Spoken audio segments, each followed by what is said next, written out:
Hello and welcome back to our first math lesson of this week. And we're going to continue from where we left off last week with subtracting fractions.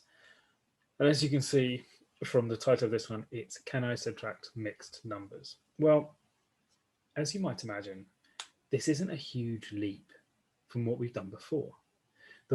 Same rules still apply.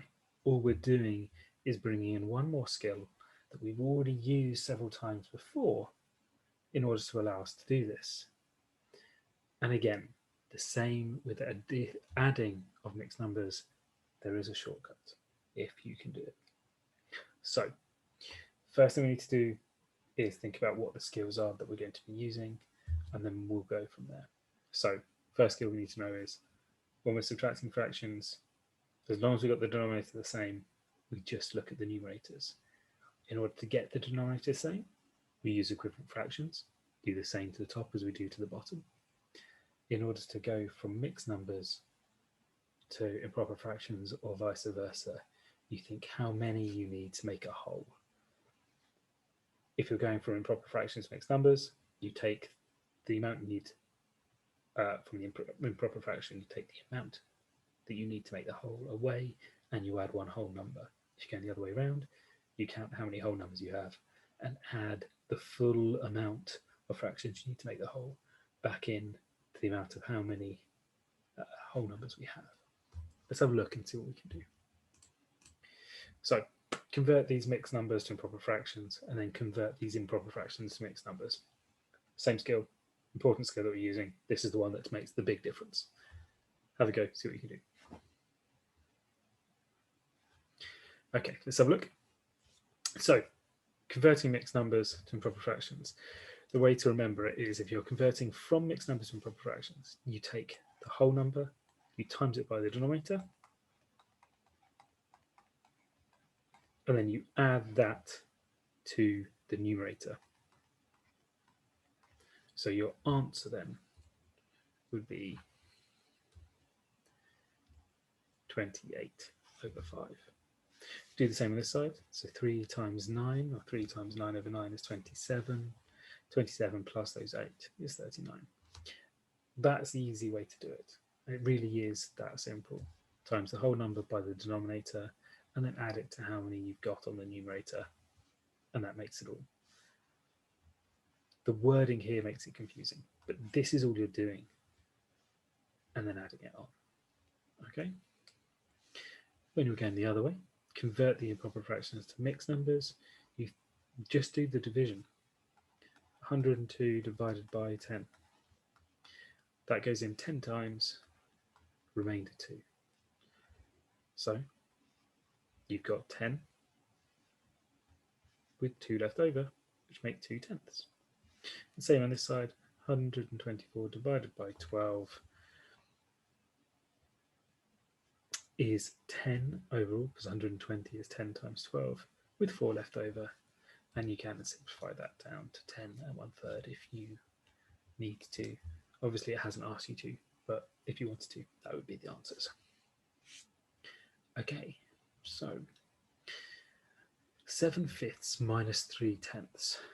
Now this is an improper fraction minus a normal fraction, or a non-unit fraction in fact. So first off, let's think about the rules that we need to do. First thing we need to do is to get the same number on the bottom of our fraction. So we need to make it into tenths. So 7/10, we times all by 2 to get 14/10. Then now we can take away the 3, and that leaves us 14 minus 3 is 11. So this just shows that even if it's an improper fraction, actually our rule still works perfectly, and we can just use it as we normally have in order to get to the right answer.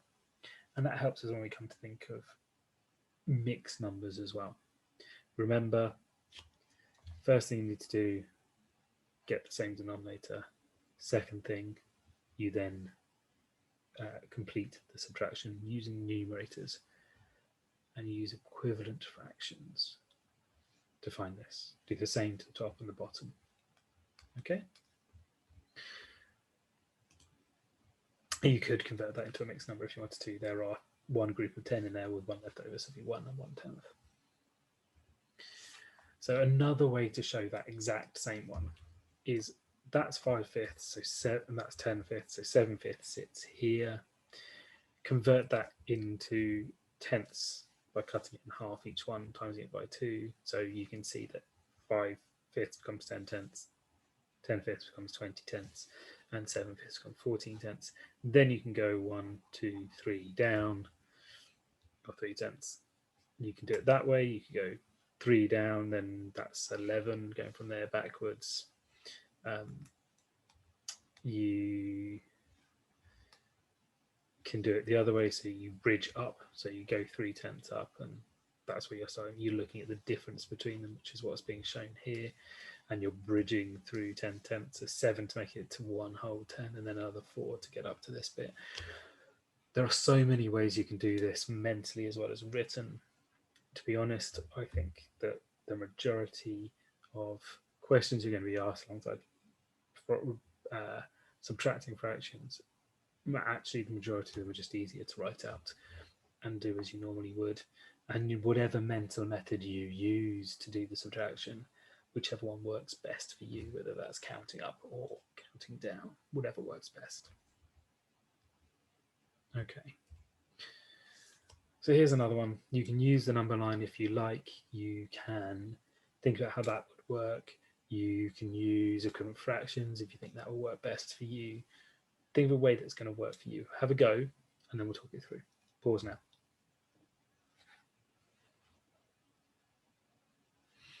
Okay, so there's a few ways to do this. You can use your number line and show that as 2 and 7/9, then do the same thing as we did before, finding the difference between them. So there's one whole jump here, 2/9, 6/9, put them together to get what your answer would be. But the way I would do this, rather than all of this, I'll talk you through the way I would do it, because this does work, but actually 2 times 3, 2 times 3 is 6. So I make this into an improper fraction. So that's 6 plus 2, which gets, because that's 6 thirds plus 2 thirds. So in total, how many thirds do I have? Well, I've got 8 thirds. I'm going to take away 7/9, and now I can do it how I normally would do it. Take this, times it by 3, because I need to get from 3 to 9. 8 times 3 is going to be 24. Take away the 7. So 24 minus 7 is going to be 17. Then I can look at how many 9ths fit into 17. Well, I can fit 1 9 in. I can't quite fit another 9 in because it's going to be 18. So it's going to be 1 whole 1, and I have 8 left. And look, same answer. Just a slightly different way of doing it. And this way is, in my head, is marginally easier because I don't have to deal with drawing this. I don't have to deal with the jumps.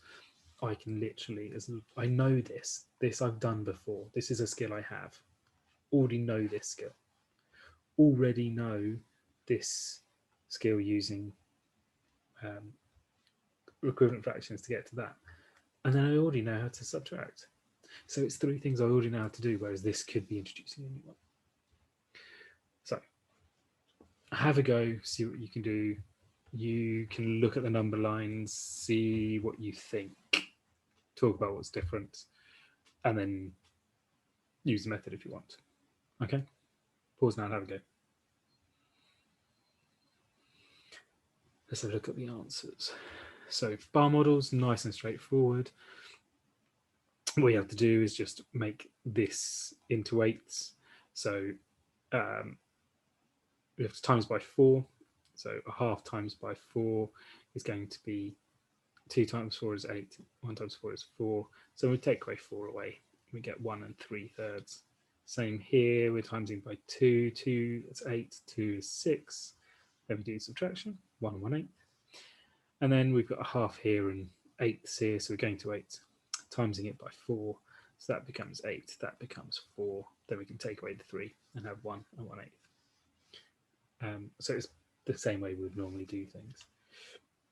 These are the methods over here, which one you just think about which one you like the best. One is finding a difference, one is counting up.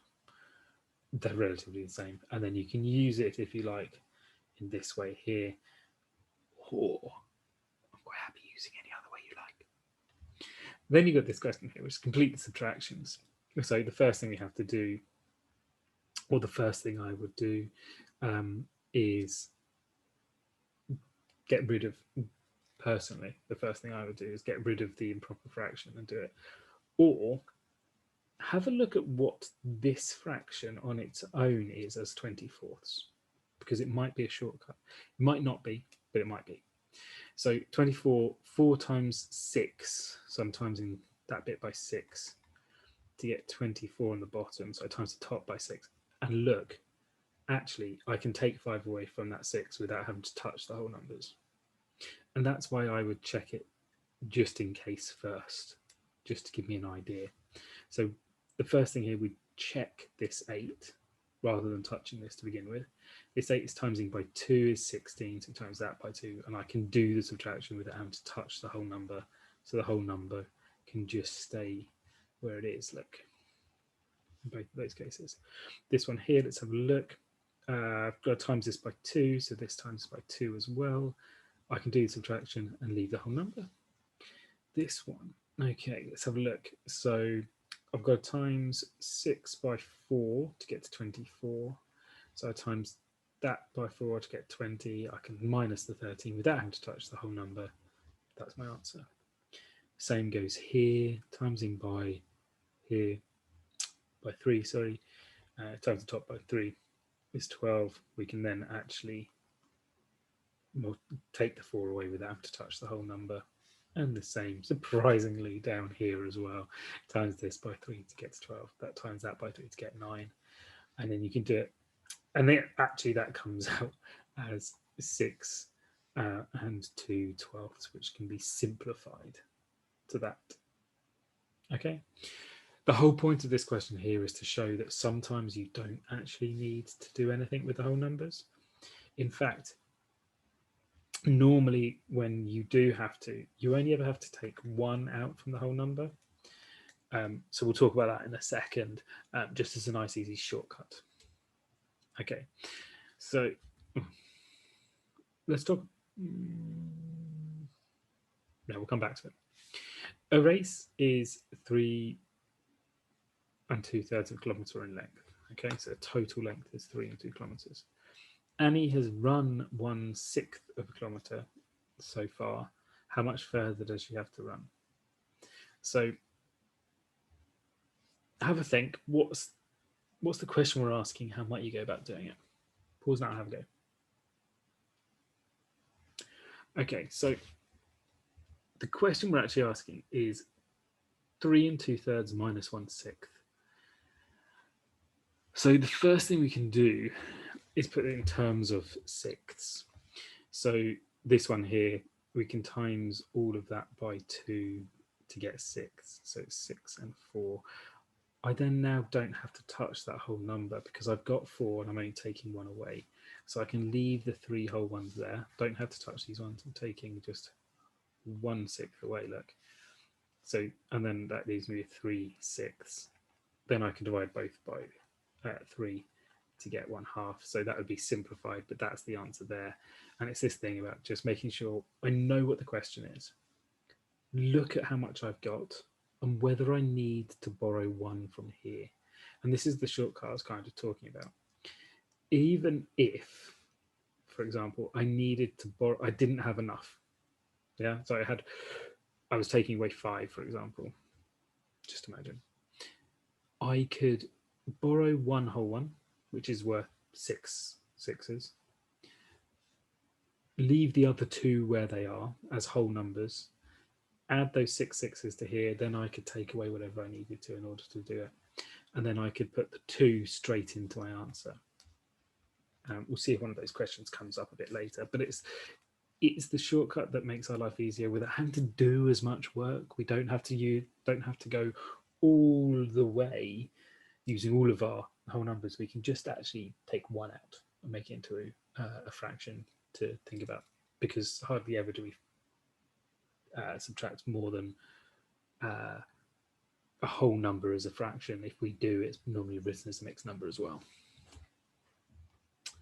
So there we go, we're right, always good. So you might see a question written like this, which is a missing number question. And the first thing to do is think about, okay, let's put this in terms of 30ths. So we times it by 3, times it by 5 to get to 30. We know we've times by 5. So it's going to be something minus something equals 7. We've still got 5 as a whole number here, so we still got 5 as a whole number here. So that's not touched. Nothing happens with it. So we just need a number here that when minus whatever number this is, which has got to be in the 5 times table, equals 7. So if it's got to be in the 5 times table, for example, if we put a 1 in here, that's going to be 5. So something minus 5 equals 7. What minus 5 equals 7? Well, I can add that 5 onto the 7, which gives me 12, which could be an answer. Or if I had a 2 here, this would be 10. What minus 10 equals 7? Well, 17. If I had 3 here, this would be 15. That then could be 22. If I had 4 here, this would be 20. And that could be 27. We couldn't go any higher, because if I went any higher, I'd get to 25, and that 7 would push it over the 5, so it wouldn't be written like this. So there's multiple answers you could have for it, but it has to be a multiple of 5. So have a go at this, like we've talked about it. Are there any others? We've done that, that's fine. So let's have a look at a worded question. Alex cycles for 8 kilometers. Mo cycles for 7 5/8 of a kilometer. How much further does Alex cycle than Mo? So that's where Alex gets to. That's where Mo gets to. How many more does he do? Well, you could, in this case, it's very useful to write it down. So have a look. What do you think? So this is one of the cases where actually doing a number line or bar model does help, because we know it's between 7 and 8, because we've got 7 whole here, numbers 7, 8 here, so we know it's between those. We've got one that finishes at 8 and one that finishes at 5/8, which is here, and then all we need is how many more 8s to get to 8. So this is, in this case, the easiest way to get that. We could write it out as 8 minus 7 5/8 and work it out that way, but it's quite long-winded. We can take 1 8 out of this. Well, first off, we minus 7 because we can get rid of it. Yeah, so that leaves us 8 minus 7 is 1, still minus 5/8, because it's the same thing. We still haven't dealt with this yet, but just minus 8 minus 7 is 1. Then we do 1 minus 5/8, which is the same thing. 1 is 8 8s minus those 5/8 equals 3 8s. So you can see that the answer is the same, but this is much quicker. And this is one of those weird things when sometimes the visualization of the question actually makes the question easier, whereas other times the visualization of the question doesn't make it easier. So you've got to make a decision as to which way works. But saying that, yes, it might make it easier, but the normal way of doing things will still work perfectly fine, and you can just go back to it and do that, and it will work no matter what. So Jack eats 1 2/5 of a pie. Dora eats 9/10 of a pie less than Jack. So how much of a pie does Dora eat? So in terms of how much Jack eats, convert it into tenths, because we need to have tenths both sides. So he eats 1 4/10. Dora eats 9/10, so we can do our subtraction. There's our 4/10. We're minusing 9/10, we get to 5/10. We can do that in any way we like. And she has 5/10 left. 5/10 is the same as a half. So we can do it that way. We can do it our way if we wanted to. If we had 1 and 4/10, taking away 9/10. Well, I don't have enough tenths here, so I can exchange this. 1 times 10 is 10, so that becomes 14/10 minus 9/10,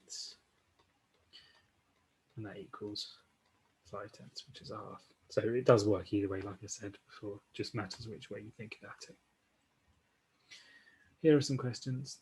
Have a go, see what you can do. Pause now.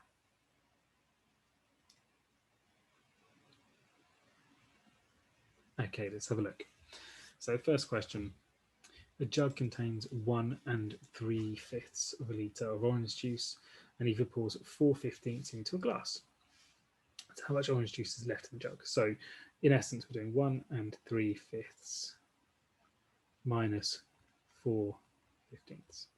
So first thing we do is we put it in terms of 15ths. Well, I times the 5 by 3 to get 15. So I've got times this 3 by 3 as well to get 9. Sorry, to get 9. I have enough to do the subtraction, so I can leave the one where it is. I can do 9 minus 4. So 9 minus 4 is 5, which is 15. And then if I was going to simplify it, which the answer obviously is in, don't have to touch the whole number. Both of these two can be divided by 3. So that's 1. By 5 even, sorry. 5 divided by 3 is 1. 15 divided by 3 is 3. I don't mind if you had left it like that. So find 3 different ways to complete the calculation. This is very similar to the question we did before. So what we're doing is we're saying, okay, so this needs to be in 20ths here. So if it's in 20ths, so I'd have 3 and something 20ths. I've times whatever the number is on top by 4. Yeah. So if I had 1 times by 4, that puts so 1 times by 4 puts 4 here. So what do I need to minus to get 1? Well, I minus 3. If I have 2, that makes that on top 8, which then minus 7 to get 1.